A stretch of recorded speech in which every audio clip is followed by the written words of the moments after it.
You have to get confident enough to be able to define success for yourself, so that you're not finding yourself going after things just because everybody else thinks that's what you should do. If you're going to be successful, you have to learn to be resilient. It really is about knowing that on the way to your vision there are going to be obstacles, challenges, unexpected turns that will happen, and can you navigate those? And if you can focus on building your resilient skills, then whatever your goal, whether it's relational or financial or professional, you're going to be able to get there. And you're going to expect that it won't necessarily be a straight line, but whatever comes your way, that you have the flexibility and the skills to be able to deal with it and still get to that vision. The biggest takeaway from the book is understanding the power of your thoughts, many of which are so automatic and you've had them for so long that you don't even realize that you may be sabotaging your own success. There is a spiritual component to everything that I write. And so one of the most exciting things to me about the research in positive psychology is that I can line it all up with scripture. I can look at the research around positive emotion and that it expands your ability to deal with adversity and stress. It strengthens you, makes you more resilient. And I can look in the book of Nehemiah where it says the joy of the Lord is your strength. We know that there's a large portion of the way that we think does have to do with our genetics. Our happiness, about 50%, is genetic. It's just what it is. It's our personality. But a large piece of it is what we choose to do intentionally. How do we choose to think intentionally? What actions do we take every day?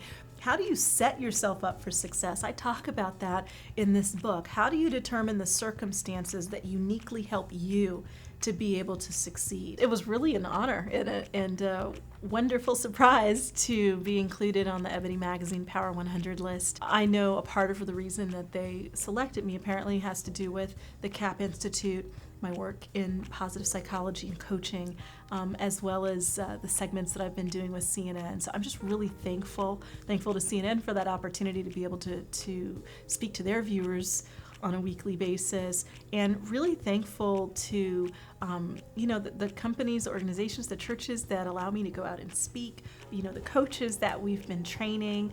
And really for me a big piece of this is going back to this kind of research-based approach to personal development and how you can grow and go to the next level in every area of your life. I'm founder of the Coaching and Positive Psychology Institute, or the CAP Institute, and so we do training and leadership development, personal development for corporations. We train coaches in a lot of the principles that I talk about in this book, as well as some of my other books. We have launched an online subscription program where people are being coached online through our audio and our video capabilities. And really, it's coaching you each and every month in the different key areas of your life to go to the next level. So I'm really excited about our new online subscription program. Women, emotionally, we tend to have higher highs and lower lows. One of the reasons I'm so passionate about talking to women about taking their thoughts captive and being very intentional about noticing their thoughts is because we are twice as likely to suffer from depression. Women on average today who experience depression experience it for the first time at 14. 30 years ago, the first time a woman on average experienced depression was 28. So when we look at a lot of our cultural and societal factors, they lead you towards depression, right? We're more isolated. We tend to be less likely to live around our families. A lot of people aren't exercising. We know exercise really does affect our thought process. I talk about that a bit in the book. Families are more likely to be broken. All of these different things impact our ability to be happy. And so if you look at women in particular, when we're happy, boy, we are far more emotional than a man is. But when we're down, we're much further down. One of the things that research shows is that when a woman is successful, she will say to herself, you know what? I did that, right? She'll give herself credit for it.